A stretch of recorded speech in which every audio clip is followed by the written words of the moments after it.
What is up, everyone? It's David. Welcome back to Gem Mint MTG, where we talk about all things related to graded Magic the Gathering cards. Today, we're going to be doing another case review, another review of cases that are available on the market today for graded cards. Like I talked about in my last video, I'm expecting my order to be coming back from Beckett any week now. It should be coming in the next month or two, and I have run out of storage space in the current case that I'm using, so I was in the market for another one with some additional storage. So I've got two cases here that I'm going to be reviewing. I will show you guys what they look like on the outside, the inside, the features, give you my opinion on them, and I will give you my recommendation on which one I would suggest you purchase if you are looking to have a more secure storage system for your graded cards. All right, let's get into this video. Okay, so these two cases are, this one is from a company called Cape Buffalo, and then this other one here, the company is called Collectible Cases. So those are the two brands. I'm going to take a look at this Cape Buffalo one first. So I'll go ahead and move this over. This one was a little less expensive.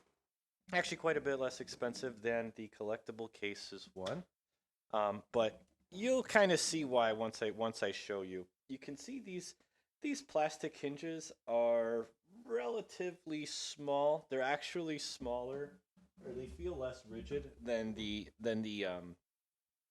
clasps that are on the Case Club case that I reviewed in a previous video.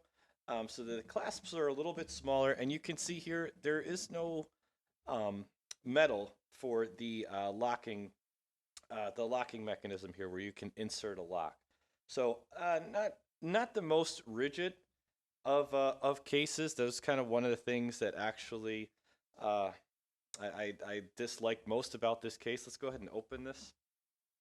Now you can see here the lining on the inside. It looks okay, but one of the things that I talked about in the last video, where I was reviewing the case that I purchased, there's really nothing you can do with empty space in a case like this. So if you don't have a full row of cards or 4 rows of cards, you're going to have some kind of blocking mechanism or something to keep your cards from moving around. And I don't like that. I like the one that has the dividers in the middle, those little tabs. I felt like that was a great feature of the other case.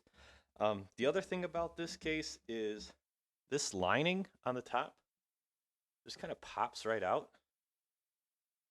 Kind of a red flag for me. Just it seems overall like the build quality on this one is not quite up to par. You can see here the material here is not really secured to the sidewall of the case. You can see it kind of bends inward. It doesn't really stick there. You might be able to re-super glue it, but I'm not getting a new case, so I can super glue it. So this one, I don't want to spend too much time on it because I was not very satisfied with the product, and it's not personally something that I would really recommend for you. It's a little less expensive, but like most cases, you get what you pay for, and for the difference in price, I didn't feel like the build quality was worth the lower cost on this one.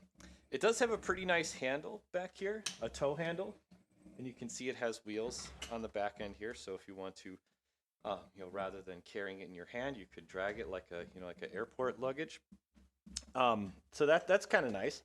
But again, it feels a little flimsy. Just not something that I would recommend, especially for really high value items like graded cards. I think in this case it's worth it to spend a little bit more and get a more high quality product. So yeah, I don't want to spend too much time on that. This one's going to be going back. I do not plan on keeping this. I'd like to show you the next one from Collectible Cases that I think is made a lot better than this one. Let's take a look at that one. Okay, so let's take a look at this other one. So like I said, this one is from a company called Collectible Cases, www.collectiblecases.com. And I wanted to lay it here next to the other case that I reviewed so you get an idea of just how much bigger this case is. If I look at the dimensions of this one, This one was about a foot wide and about 15 inches, 15, 16 inches deep. The Collectible Cases one is about 14 inches wide and roughly 22 inches deep. So substantially larger, also a lot taller because it has a lot more protection, which I'll show you. So you can see this one stands about 7 inches tall. This one stands about 9 inches tall. So substantially wider, deeper, longer, and just overall a lot more case. This one holds 72 cards, like I talked about. This model, this is the 200M. This holds 200 slabs. So I like this because this is going to keep me with all the storage space that I need for a long time. I've got about 50 cards coming back in my order, and I won't even fill up 25% of this. So that's great. Now let's go ahead and move this one to the side, and I will show you this guy. So here is the front of it. You can see it has this nice big rigid handle, and these clasps actually have like this secondary mechanism underneath them that you can pop open here that will unsecure it, and you can feel these things are so tight and so rigid. It has a really good build quality to it. And you can see, unlike that other one that I was just talking about, this has metal hinges, which I really like. So if you're putting a lock in here, you're actually securing it to metal rather than plastic. So let's go ahead and open this guy up. And just when you open it up and you kind of feel the top here, move this back a little bit. This area here, that other case, this was like falling out, and this one, this is so deep and thick, and it feels very snug, very secure. There's no way that this panel is going to be falling out of here like it did on the other one. And similarly, the foam here, the foam insert, is very secured to the sides. There's nothing loose. There's nothing that's falling off. It feels very secure. And then another thing that I really like I talked about before, I like that there are dividers included that fit the case, that are made for the case. These are removable. You can move them however you want. So if you want to separate your collection in different ways, you have the ability to do that. If you want to have a whole row that's not separated, you can take it out completely. I really like that flexibility because for me, my collection, I always like to section things off either by artist or by set or some kind of distinguishing thing like that. I like to kind of have my stuff separated. So when I want to take them out and look at them, they're all in the same spot. Vintage cards, reserve list cards, newer cards, anything like that. However you look at your collection, however you like to sort your collection, this is kind of like a modular setup that allows you to do that and create multiple different sections of your collection. And I really like it. And then these little slots on the side, these are pretty handy. I like this. I like this because this fits both slabbed and non-slabbed cards. You can kind of use this as a place to put accessories or cards that are in just in top loaders or something like that. If you want to include those, maybe cards that you're going to be grading, you can include those here. But I like that there's this section back here. You could put your jeweler's loop or whatever kind of accessories you have for your graded cards. You get a couple slots here to fill them out. But overall, I was just really happy with this case. I mean, this is like I would say like the Cadillac of cases. This thing is extremely nice. I mean, I really liked the Case Club case that I talked about. It's good. It works, but you can see it's night and day in terms of the size, the rigidity, and just the overall build. The Collectible Cases 200M is really above and beyond this Case Club case. I like this one that it's it's kind of convenient to travel with. It's not too big. It kind of keeps all your slabs separated. But if you want serious long-term heavy duty storage, this thing just blows it out of the park. And I'm really glad that I have one of these because it's going to allow me to put all my graded cards away for a really long time, and I'm never going to have to worry about them being damaged by water or moisture or anything like that. All right, so I thought we'd have a little bit of fun and take a look at some graded cards. I'll go ahead and put them in the case, and you can see how they fit in, and you can take a look at some sweet cards from my collection. Some of these I haven't shown before. Getting started off here with some revised stuff. So we've got a 9/5 copy artifact and Wheel of Fortune. Absolutely beautiful. I love revised. I still think revised has a lot of room to run. I think that these types of reserve list cards from revised, they're just so cool. And compared to a lot of other vintage stuff, they're still pretty affordable, relatively speaking. And then we've got another one of my favorite cards, Lion's Eye Diamond. So this is the one that I got in my order. I graded this one myself. And this is the quad 9/5 that I referenced in that video. So you can see here all of the subgrades are a 9/5. Absolutely stunning card. 2 copies of Lion's Eye Diamond. And you can see they fit really nice. They stand up really good. Let's go ahead and do a couple more. Got a PSA here.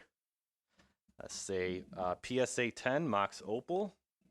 Amazing card. You know I love Kaladesh Inventions. And here's a PSA 10 Mox Opal. Really nice. PSA's fitting good too.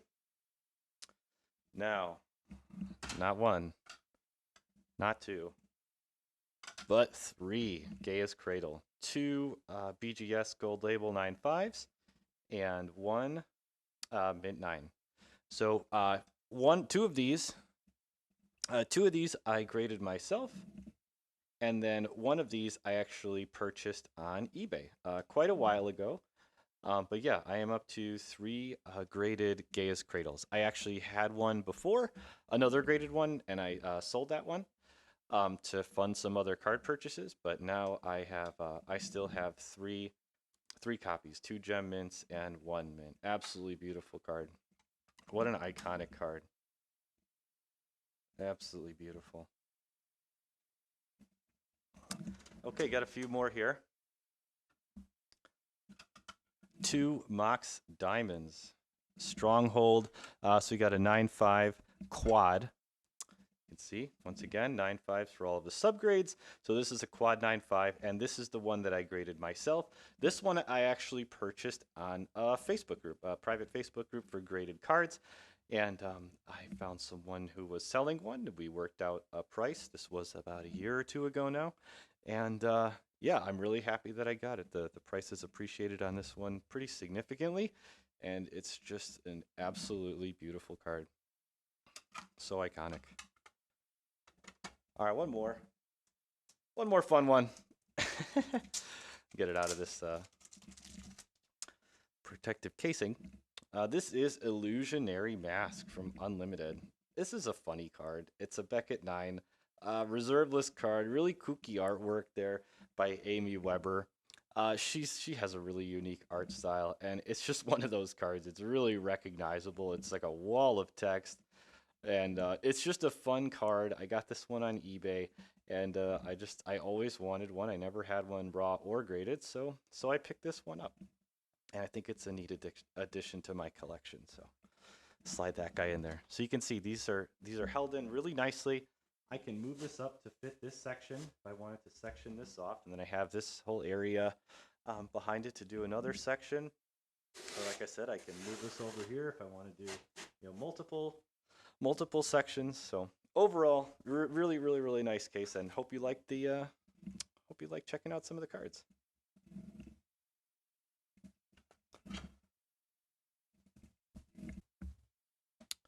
And so another cool feature about this case that makes it different from the other ones that Collectible Cases carries, I took a look at their other models, and this is the one that has one of those toe handles. So you can extend this out, drop it down here. So you can take this, extend this out, and then you can roll this along, like you would, an airport carry-on. which is really nice. So if you're going to a trade show or if you are traveling, you don't necessarily need to pick this thing up and hold it by the thing. It can be pretty heavy, especially if it's full of slabs. You can simply take this out and roll it just like a carry-on, which is really nifty, and it feels really solid. Some of these toe handles feel kind of flimsy. That other one was it was really loose. It kind of shook as you were doing it. But this thing is just it's snug. It's really snug, really tight. The wheels are really smooth, and it's just one of those things that adds another level of convenience that I think makes it worth what the case costs. It's just another really solid, well-made feature on this case. So overall, the Collectible Cases 200M, highly recommend it. I think that this is going to be the the company that I purchased cases from for a while. I don't see myself changing just because the build quality is completely superior in my opinion. They're a little bit more, but like most things, you get what you pay for. And if you have an expensive collection of cards that you treasure, I personally think that it is very much worth it to get a really solid, really well built case that's going to last you forever and give you all the storage space that you're going to need, so you never have slabs that are tucked away in boxes or sitting on shelves or stuffed into drawers. You do yourself a favor, get yourself a nice case like this, and get your collection sorted and secured in a nice case. All right. Thank you so much, guys. I'll see you next time.